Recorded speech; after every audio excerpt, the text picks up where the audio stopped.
A vida começa e termina por ela. Água. O desenvolvimento da sociedade sempre esteve atrelado a esse importante recurso natural. A forma como escrevemos o nosso passado e como será o nosso futuro depende de como lidamos com essa importante fonte de vida. No norte do estado de Santa Catarina, o rio Itapocu foi um importante instrumento de colonização e desenvolvimento da região. Para entender, é preciso olhar para o passado. O rio Itapocu, desde o início da colonização pelos europeus, no final do século XIX, ele foi o caminho para os colonizadores. Então, às margens do Itapocu se formaram as primeiras vilas, os primeiros assentamentos, também se instalaram as primeiras indústrias, como cervejarias, moinhos, serrarias, tudo movido com a força motriz da água. Pode-se dizer que desde o início a água foi fator preponderante para o desenvolvimento na nossa bacia hidrográfica. O tempo passou e as cidades cresceram, mas os rios continuam seguindo seu curso e promovendo a vida. Hoje, mais de 300 mil habitantes dependem deles para os variados usos e consumos. Um gigantesco caminho de água.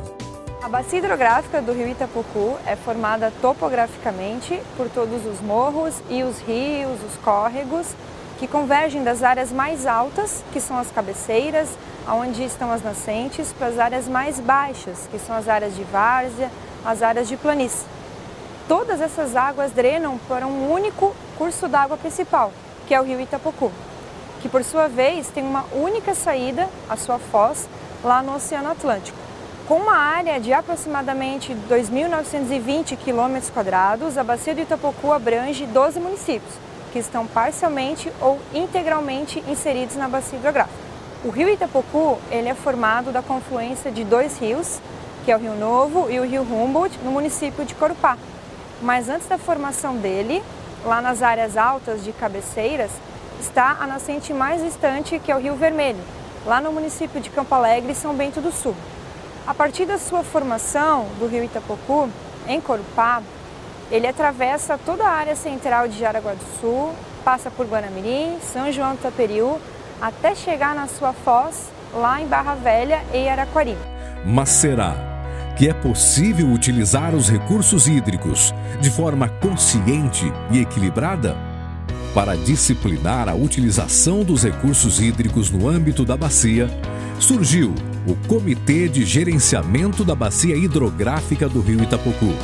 Criado em setembro de 2001, o comitê funciona como um parlamento das águas. Até então era função pública praticamente do Estado, do governo, que fazia todo o movimento na parte de recursos hídricos. E ele quis passar para a sociedade através dessa lei de 1997. Eu fiquei encarregado na época de fazer a delimitação das bacias com os respectivos municípios.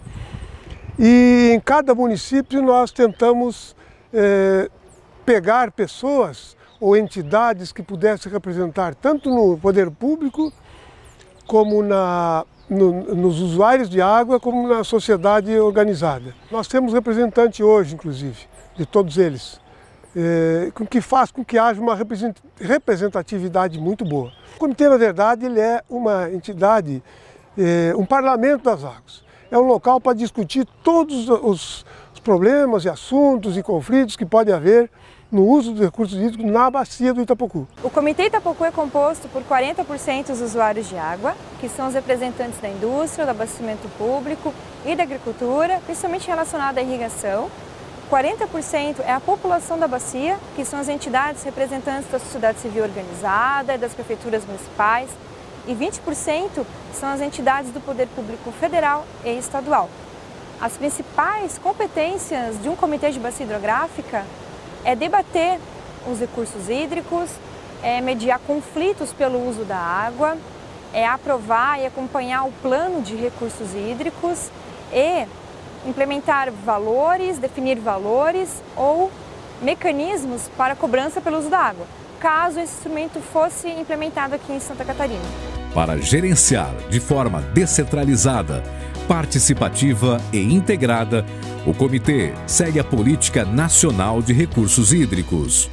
Ela tem como principais objetivos assegurar a água em quantidade e qualidade às atuais e futuras gerações, promover a gestão integrada e participativa dos recursos hídricos e também atuar na prevenção contra eventos hidrológicos críticos, tanto de excesso quanto de escassez de água. Essa política ela tem também como os principais instrumentos o cadastramento e outorga de recursos hídricos, o plano de bacia, o enquadramento dos cursos d'água em padrões de qualidade e o sistema de informações de recursos hídricos. O principal instrumento para promover o planejamento da bacia hidrográfica é o Plano de Recursos Hídricos. É claro que o plano foi feito baseado nas nossas necessidades e feito junto com o comitê, dentro do comitê, com bastante reuniões da diretoria, reunião das comissões, reunião das câmaras técnicas, e o comitê finalmente saiu, e o plano da bacia saiu em janeiro de 2018, que nós temos o plano da bacia hidrográfica do Rio Itapocu. Ali são traçados todas as metas, objetivos, as necessidades que há na bacia, tanto de falta como de excesso de água. Está tudo previsto ali no plano e também está previsto algumas ações que devem ser feitas para preservar a qualidade e a quantidade da água. A água que mata a sede, que cultiva o alimento e ajuda na transformação da indústria vem daqui. 52% é utilizada na risicultura, 24% abastece as cidades, 12% é usado pela aquicultura, 8% é utilizado pela indústria e 4% na mineração. Ainda é utilizada para lazer, como a canoagem, e pela declividade da bacia, propicia a geração de energia elétrica pelas PCHs e CGHs. Mas como garantir água para todos esses usos? As principais questões prioritárias levantadas pelo Plano de Recursos Hídricos do Rio Itapocu estão relacionadas com a nossa disponibilidade e a qualidade das nossas águas, com o saneamento, principalmente relacionado ao esgotamento sanitário, com a gestão dos recursos hídricos e dos eventos hidrológicos críticos, que são as inundações, as enchentes e os períodos de estiagem, e a educação ambiental. Na correria do dia a dia, a importância da preservação das nascentes pode ser esquecida pela sociedade. O rio chama a atenção quando ocorrem cheias ou estiagem. Para não faltar, é preciso preservar. Isso envolve desde a manutenção da mata ciliar até a economia. O dizer não para o desperdício. Aí vem a responsabilidade. A responsabilidade também é de todos. Todos nós temos a responsabilidade de cuidar da água. Desde a pessoa urbana, que acha que só tem água na torneira e depois descarta, não, ele tem responsabilidade. Desde o consumo até o retorno dessa água. Essa água tem que retornar no menor índice de poluição possível. E esse é o movimento que o comitê tem feito, e existem programas sendo executados na região de reflorestamento. Repor a vegetação nativa nas margens, né, a mata ciliar, e nas cabeceiras, que é onde se formam as nascentes. O consumo de água está aumentando. Se nota que, principalmente para o setor urbano, há necessidade cada vez mais de água. Então, para nós termos água no futuro, nós vamos pensar no futuro daqui a 10 anos, não. O futuro é 50, 100 anos para frente. Né? Nós temos que pensar lá na frente dos nossos netos, bisnetos que vierem. Nós agora estamos fazendo uma parte pequena, mas vamos fazer a nossa parte e vamos deixar um legado para a próxima geração, continuar fazendo isso ou melhorar aquilo que nós estamos fazendo.